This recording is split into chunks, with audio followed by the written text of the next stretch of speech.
Bien, je vous remercie, hein. Donc, nous venons de passer une élection qui est une élection extrêmement importante parce que d'abord, c'est une élection de deuxième mandat pour le président en exercice. Donc, c'est une candidature qui en soi est une grande importance. Et ensuite, c'est une candidature aussi présidentielle qui intervient dans un contexte national et régional très difficile, très difficile, très compliqué. Et où, par conséquent, les acteurs politiques, chacun, en ce qui le concerne, a une vision de la Mauritanie qui est dans une sorte de euh, tournant, hein. Alors, nous avions pensé, espéré, nous, au niveau du parti dont je suis le vice-président, qui est l'UFP, nous avons pensé bien avant les élections qu'il fallait que l'ensemble de la classe politique ainsi que le gouvernement tombent d'accord pour que ces élections se déroulent sans aucune difficulté et sans problème sur la base d'un compromis. Nous avons même signé un pacte qui est le pacte républicain, signé un an en avance, avant que ces élections n'aient lieu. Malheureusement, ce pacte-là n'a pas été respecté parce qu'il n'y a pas eu ce que nous attendions, à savoir donc les ateliers, mais également parce qu'une partie de l'opposition, dite radicale, a boycotté ou a cherché à banaliser ce pacte. Du coup, on est allé donc en vérité à ces élections absolument sans compromis, sans un accord entre les partis. Donc, on a la CENI qui avait déjà posé beaucoup de problèmes lors des élections législatives dernières, municipales et régionales, et dont la composition et le fonctionnement sont encore aujourd'hui très discutés, pour ne pas dire très critiqués. Bon, donc au bout du compte, on est arrivés tous dans ces élections-là, en tout cas l'opposition, avec beaucoup d'arrière-pensées, beaucoup de préjugés, et avec beaucoup de craintes.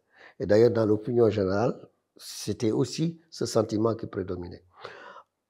Heureusement que ces élections se sont déroulées sans confrontation directe, sans crise directe pendant toutes ces élections-là. Ça s'est déroulé relativement normalement, mais ce qui devait arriver est arrivé, à savoir donc qu'il y a eu une forte contestation sur les conditions dans lesquelles les résultats ont été obtenus, hein. Et la fiabilité des résultats tels que Sassini les a proclamés a été tout de suite au devant de la scène. Et il y a eu donc des proclamations de part et d'autre, hein, des candidats, certains candidats. Et finalement, l'opposition, hein, en tout cas les 6 candidats de l'opposition, sont allés en rang dispersé. Ce qui a occasionné évidemment beaucoup de surenchères et de contestations, avec des troubles qui parfois ont abouti à des tragédies, notamment à Kédi où il y a eu 4 ou 5 morts. Donc, ce qui fait qu'aujourd'hui encore, et pour faire simple, on peut dire que le système électoral mauritanien est à problème. Même si ces élections-là, l'opposition n'a pas pu produire, hein, jusqu'au moment où je parle, l'ensemble des pièces du dossier leur permettant d'aller devant le Conseil constitutionnel pour contester les résultats, ce qui n'a pas été fait d'ailleurs pour cette raison, il n'en reste pas moins qu'on reste encore dans le déjà-vu, c'est-à-dire une élection non crédible pour une grande partie de l'opinion, et on l'a vu dans les manifestations et dans les déclarations des uns et des autres. En résumé, ce sont des élections qu'on peut considérer comme relativement apaisées durant la période de la campagne, mais au final, au moment de la proclamation des résultats, c'est des élections extrêmement contestées, et tout cela montrant que le système électoral mauritanien est à revoir de fond en comble. Les acteurs politiques doivent être d'accord pour remettre en cause ce système, comme c'était prévu d'ailleurs dans le cadre du pacte. Et c'est l'occasion pour nous de tourner cette page pour que désormais, nous ayons, à l'instar des pays normaux, des élections qui ne soient plus contestées et qu'il n'y ait plus possibilité de créer un doute quelconque sur celui qui a été élu au bout du compte. Donc, évidemment, l'un des problèmes auxquels on est aujourd'hui confronté, c'est, je disais tout à l'heure, en dispersion de l'opposition, en tout cas des candidats de l'opposition.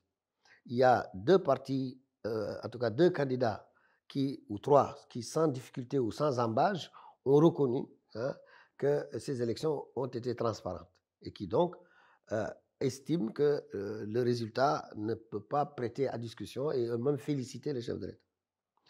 Il y a un candidat qui, lui, prétend que c'est lui qui a été élu, en l'occurrence Biram Daoulabet. Et il y a un troisième candidat, quatrième, en tout cas c'est lui qui est venu en quatrième position, c'est d'ailleurs notre candidat qui, lui, prend acte de ce qui est arrivé, du résultat, c'est-à-dire considère que c'est un fait qui est là, puisqu'il n'y a pas eu de contestation devant le Conseil constitutionnel, et que le Conseil constitutionnel a déclaré que c'est M. Razouani qui est élu, mais qui en même temps aussi repose les mêmes critiques quant au système électoral. Donc il pense qu'il y a à prendre les choses telles qu'elles sont, telles qu'on les voit maintenant, mais que sans que cela ne signifie qu'on accepte ce qui s'est passé du point de vue du dispositif en cours et qu'il faut donc réviser les choses pour les normaliser. Maintenant, la question ici qui se pose est la suivante. C'est que la responsabilité de cette situation, elle est partagée. Évidemment, la responsabilité principale, c'est ceux qui gouvernent. C'est l'État, c'est le gouvernement. C'est eux qui ont en main les cartes. C'est eux qui auraient pu prendre les mesures nécessaires pour que l'ensemble des acteurs soient à l'aise.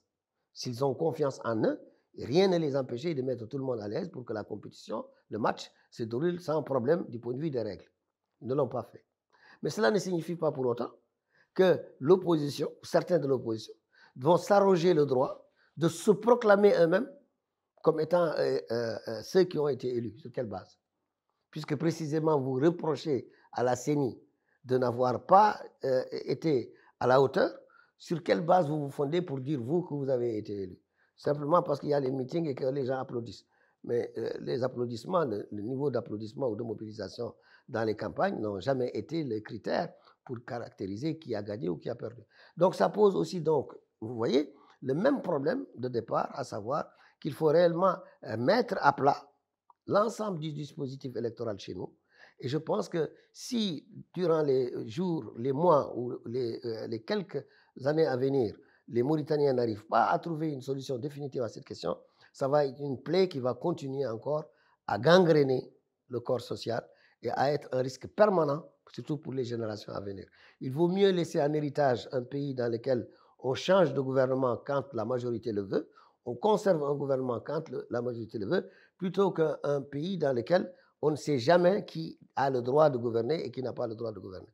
Donc l'expérience des autres pays voisins en particulier doit nous ouvrir sur le fait qu'il n'y a rien de dangereux à avoir un système électoral transparent. Au contraire, c'est ça qui garantit la stabilité, la pérennité et la sécurité d'un pays.